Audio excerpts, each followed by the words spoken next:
Man, there's just something about these Terrifier movies where they are such goofy, campy, almost comfort horror-like fun for me until they take a turn and they're not anymore. Welcome again, my friends, to the Cobwebs channel. My name is Daniel, and I saw this movie just last night, so it's early in the morning. I got my coffee here. The Cobwebs Coffee Club is in full effect. So Terrifier 3 takes place 5 years after surviving Art the Clown's Halloween massacre. Sienna and her brother are still struggling to rebuild their shattered lives, and as the holiday season approaches, they try to embrace the Christmas spirit, but just when they think they're safe, Art returns. It stars Lauren Levera, David Howard Thornton, Samantha Scafidi, Jason Patrick, and is directed, written, and produced by Damien Leone. It's also produced by Michael Levy, who is actually a viewer of this channel. He's messaged me before, so seems to be a super nice guy. He actually recently directed his own movie called Stream, which I still really want to see. It didn't come in theaters near me, and I'm still waiting on it to hit streaming. Okay, let's talk about my history with this franchise. So I saw the original Terrifier around the time that it came out, hitting streaming. It just became like kind of an infamous movie that people were talking about, and I had to see it for myself. And I thought it was like okay. I really didn't think that much of it. It seemed to me just like a plotless movie that just shows a lot of gore, really mean-spirited. But I don't know, there was this hype, this, again, infamy, but even bigger, growing about that movie, and I started to get excited for it. I rewatched the first movie before that, and I actually liked it better. I still didn't think it was a great movie. It still feels mostly plotless, but for what it is, it's surprisingly well made, where a lot of other movies like it would just be like schlocky garbage, and it really isn't, and they really nail the character of Art the Clown right out the gate. Terrifier 1 is not the movie to establish most things that are going to become staples in this franchise, but it does perfectly establish Art the Clown. Of course, it wasn't his first appearance. His first appearance was in an anthology called All Hallows Eve, also made by Damien Leone, but that's beside the point. Now, I went to see Terrifier 2 when it hit theaters, and it became like kind of this forbidden fruit for me, because I wanted to see it so bad, and it didn't come in theaters near me, and I happened to get to see it because I was traveling in a larger city. And I remember going into that movie and feeling nervous. And I don't feel that going into horror movies anymore. You know, I've just seen so much at this point, but I felt nervous going into that movie. Let me tell you something about Art the Clown. Art the Clown makes me very uncomfortable. And yes, he is on my t-shirt right now, which is that kind of doesn't make sense. But when I compare Art the Clown to a lot of the other slashers like Jason and Freddy and Michael, I love these characters. They're like comfort characters for me at this point, even though they're technically killers. But Art the Clown, he didn't feel that way for me going in Terrifier 2. Like, I felt scared of him, and that was a very exciting feeling. But I did see Terrifier 2. I've seen it twice now, and I absolutely love it. I love it so much more than most shock and gore horror movies, because that doesn't tend to be my thing. I've never become a Saw fan. I've actually only seen the first 3 Saw movies, and I barely made it through that third one. I've never seen a Hostel movie, never seen a Human Centipede film. I have seen Wolf Creek. I don't like it at all. I don't tend to be a fan of the ultra disturbing horror movies. It's just not my thing. It's not the kind of thing I talk about on this channel, so it's probably not a big shock to you. But the Terrifier films, they do have this camp level that makes them so much more fun and accessible for me. David Howard Thornton as Art the Clown is incredible, and he has so much fun as this monster. And as the franchise goes, he becomes more of a classic monster rather than just a serial killer. I think where I have more trouble with movies sometimes is when they are about people doing horrible, despicable things to other people. That just disturbs me more. But when it is a classic supernatural monster and an actor having so much fun doing it, that's when I can just have so much fun with it. But the thing with these movies is they reel me in on this camp fun that I just have such a blast with, until they take turns and I'm not having so much fun anymore. So let's talk about Terrifier 3. I was very excited for this movie. I bought tickets for opening night here in my town. Of course, I didn't see it at its premiere or anything, but opening night in my town as early as I could see it. But let's start out by talking about the atmosphere and the vibe of Terrifier 3, because it is very different than the first two. The first two are Halloween movies. This is a Christmas movie, and I just got to take some credit right here. I called that this was going to be a Christmas movie. When Terrifier 2 came out, I guested on a podcast episode of the Terror Table podcast, which is hosted by Mitch Oliver, who's actually the director of Low Lives, which is an indie horror film that a lot of people are talking about right now. And anyway, I guested on his podcast to talk about that movie, and I said on there that I want Terrifier 3 to be a Christmas movie. I said, I want Art the Clown in a Santa costume. I want him going down someone's chimney and killing people in the family. And they were like, oh, okay, all right, I don't know if that's going to happen. It happened, and I just think that's so cool. And I love that because this movie goes all in on the Christmas aesthetic, much like Terrifier 2 went all in on Halloween. You're really weird, you know that? Has that Art the Clown trick-or-treating scene. That's just probably one of my favorite trick-or-treating scenes in all of movies. And this film goes deep on Christmas. And I just love that because I love Halloween. You guys know that. Look around.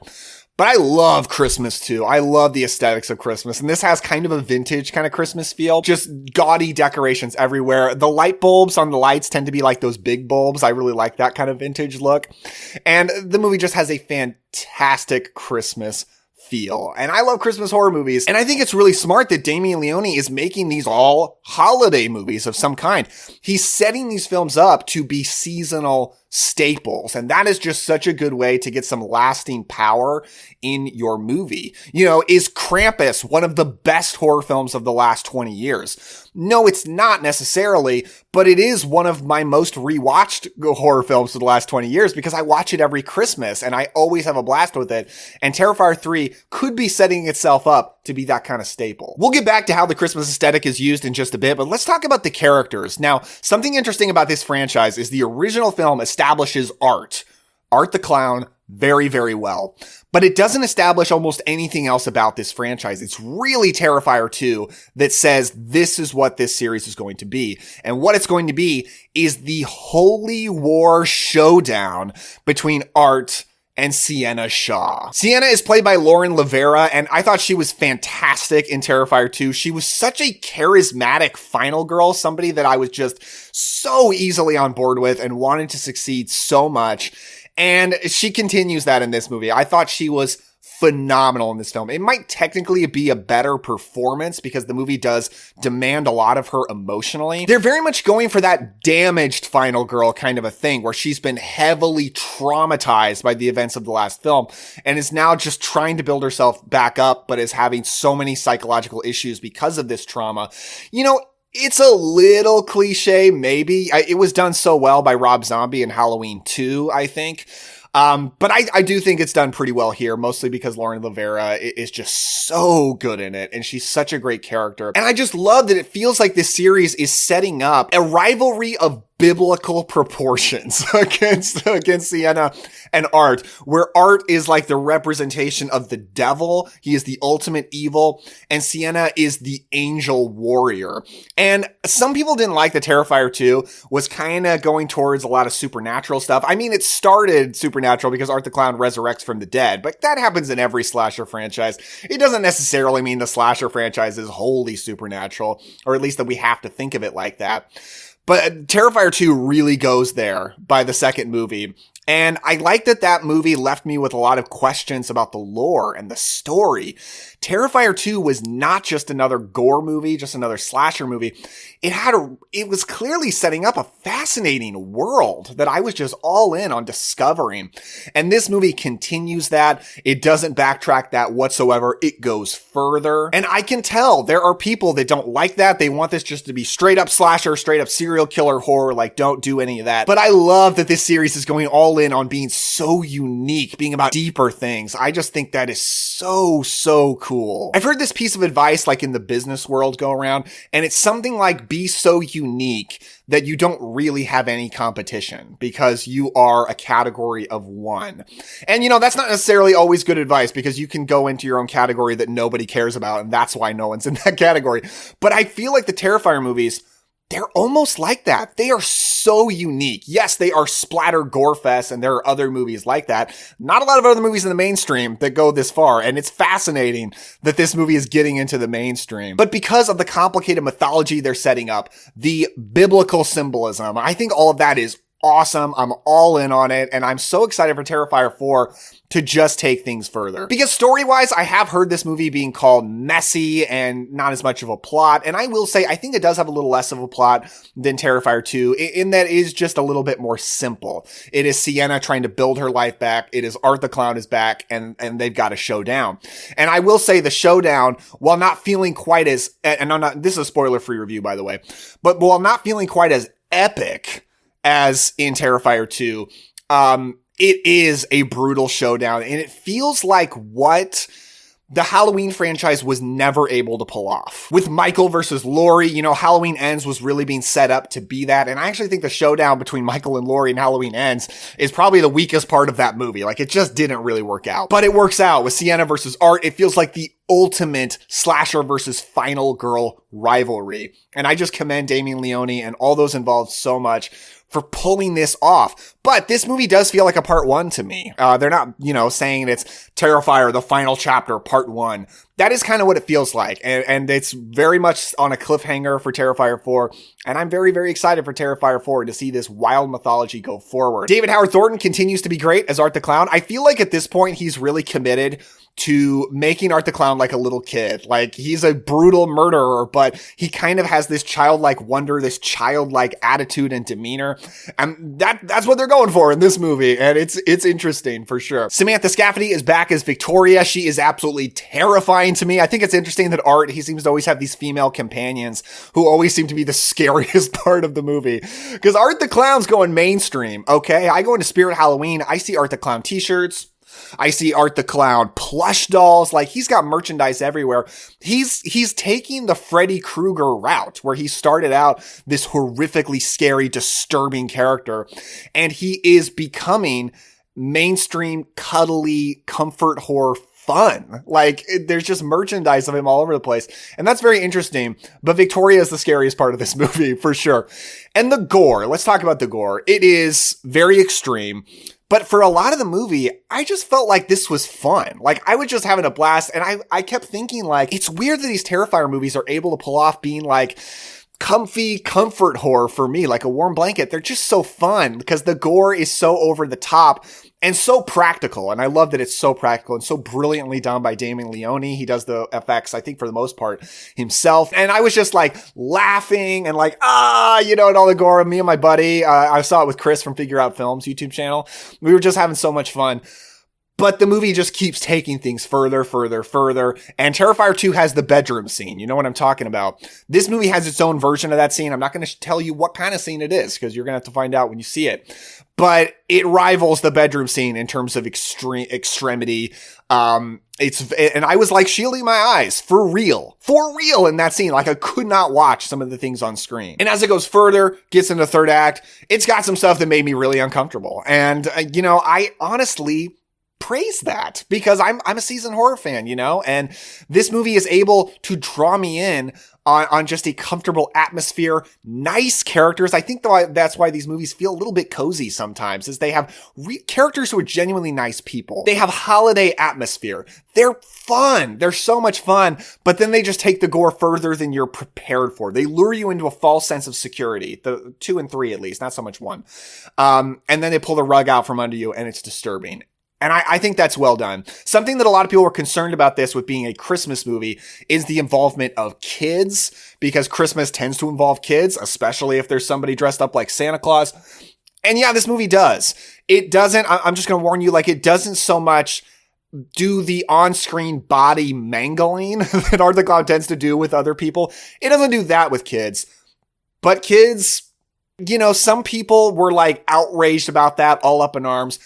I'm not outraged, because I don't think movies have like a moral obligation, for sure. I mean, I think horror movies can do what they want. But on the flip side, you are allowed to skip whatever movies you want. You don't have any obligations to watch anything you don't want to. And that seems self-explanatory, but I feel like I hear film commentators talk a lot. They're just like, you need to see this movie. You have to support this. You have to buy a ticket. You have to buy the Blu-ray. We've got to support this, blah, blah, blah. Don't listen to those people, okay? Don't listen to those people, because you don't have an obligation to watch anything you don't feel like watching.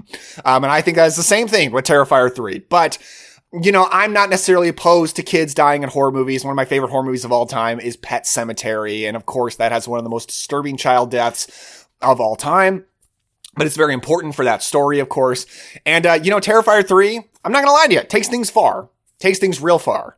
But I'm a fan of this franchise. I genuinely am. I think this franchise is so unique, original. It is probably the most exciting new franchise in the horror genre right now, because I think most things that are really exciting in horror right now are one-offs. They're like the A24 films, the Neon films, stuff like that. But in terms of franchises, Terrifier is an exciting thing happening right now. It is a new rising horror icon that younger generations are loving. One of my friends is a middle school teacher, and he will tell you that like kids these days are acting about Art the Clown the way kids in the 80s were about Freddy Krueger. He is their new Freddy Krueger. And I think that's great. I'm glad that kids have their own horror icons. They're not just getting 80s stuff recycled, because people in the 80s got a lot of new stuff. They were not just getting recycled Dracula and Frankenstein over and over again. They had their own horror icons, and I'm glad the horror genre is giving that to people now. I'm a fan of this movie. I love that these are slasher films with room to breathe. Slasher films with a length. Now, this isn't quite as long as Terrifier 2. It's about 2 hours long, but the length to really explore the characters, to get deep into lore. We don't get that in slasher films a lot. And Damien Leone is able to consistently entertain the whole runtime, long runtime, and that is impressive. I don't like this quite as much as Terrifier 2. I think 2 has a little more meat on the bones. It's a little bit more interesting of a film, but Terrifier 3 is lots of fun. It could be a Christmas season staple, and if you're the type of person to be into it, I recommend it. So that's my review. Thank you all so much for watching. Have you seen this movie, or are you planning to check it out? Let me know down in the comments below. And if you missed any of my past reviews on horror films of this year, you can click this playlist right down here, or this video for lots of Halloween movie recommendations. I really appreciate you guys. Thank you so much to you, to my patrons, and don't forget to enjoy yourself today. Have some fun, and I will see you next time.